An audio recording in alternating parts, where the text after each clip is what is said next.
नमस्कार दोस्तों, मैं हूं जितेंद्र दीक्षित। 4 PM महाराष्ट्र में आपका स्वागत है।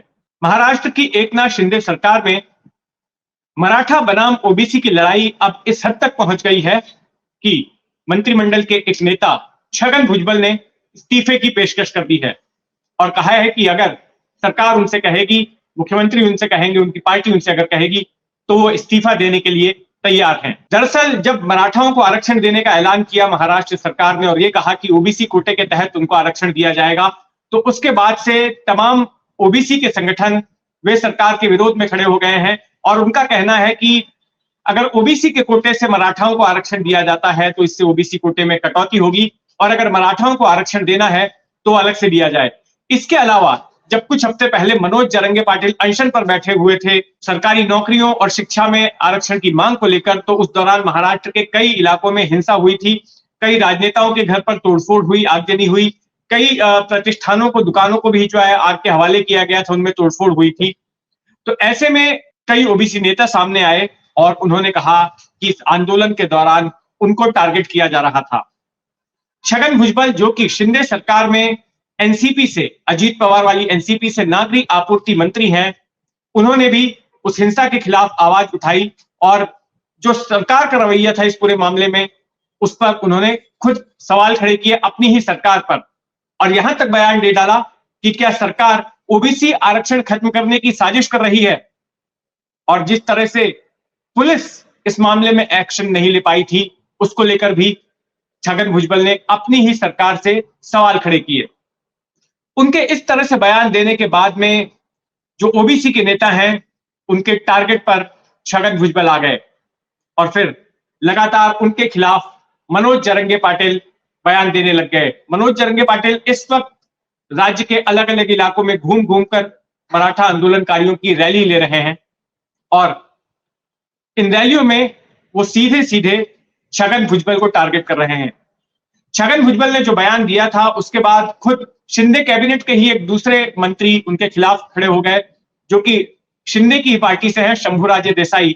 उन्होंने भी कहा कि ये छगन भुजबल को इस तरह से नहीं कहना चाहिए, इस तरह का बयान देकर वो पब्लिसिटी हासिल करना चाहते हैं। मनोज जरंगे पाटिल का कहना था कि ऐसा बयान देकर छगन भुजबल दो जातियों के बीच जो है टकराव करवाना चाहते हैं। तो इन तमाम विवादों के बाद में अब छगन भुजबल का यह कहना है कि अगर इनको लगता है, सरकार को ऐसा लगता है उनकी पार्टी को, तो वो इस्तीफा देने के लिए तैयार हैं। मनोज जरंगे पाटिल ने एक चुनौती दी भुजबल को और ये कहा कि हिम्मत है तो अगले साल जो विधानसभा के चुनाव होने वाले हैं वो जीत कर दिखाइए। तो इस पर भुजबल ने कहा कि बिल्कुल, मैं जहां येवला से मैं चुनाव लड़ा हूं, मैं वहां से चुनाव जीत कर दिखाऊंगा और साथ में ये लोग कितने चुनाव जीत पाते हैं, जो मराठा नेता है वो कितने चुनाव जीत पाते हैं, वो भी मैं देख लूंगा। तो ये लड़ाई जो है अब और काफी तीखी हो गई है और काफी व्यापक हो गई है। 24 दिसंबर की मियाद दी है मनोज जरंगे पाटिल ने महाराष्ट्र सरकार को कि वो आरक्षण की अधिसूचना जारी करे और इस वक्त सस्पेंस बना हुआ है कि आखिर महाराष्ट्र सरकार जो है इस दौरान क्या करेगी। लेकिन छगन भुजबल के रवैये ने जो है एक और चर्चा छेड़ दी है कि क्या छगन भुजबल अब ना केवल मंत्रिमंडल से इस्तीफा देंगे बल्कि क्या वो पार्टी से भी इस्तीफा देंगे।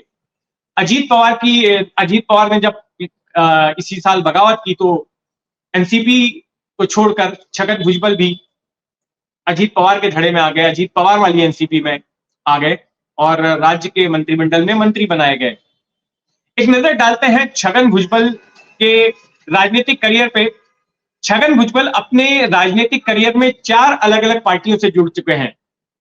1960 के दशक में उन्होंने अपने सियासी करियर की शुरुआत शिवसेना से की थी। तब शिवसेना नई नई पार्टी स्थापित हुई थी और मराठी माणूस के मुद्दे को लेकर लड़ रही थी कि रोजगार में स्थानीय लोगों को जगह मिलनी चाहिए, स्थानीय लोगों को प्राथमिकता मिलनी चाहिए और ये मुद्दा छगन भुजबल को भाया अपील किया और छगन भुजबल जो है शिवसेना से जुड़ गए और धीरे धीरे शिवसेना में वो बड़े पद पर पहुंच गए। शिवसेना के तत्कालीन प्रमुख बालासाहेब ठाकरे के वे खास हो गए थे।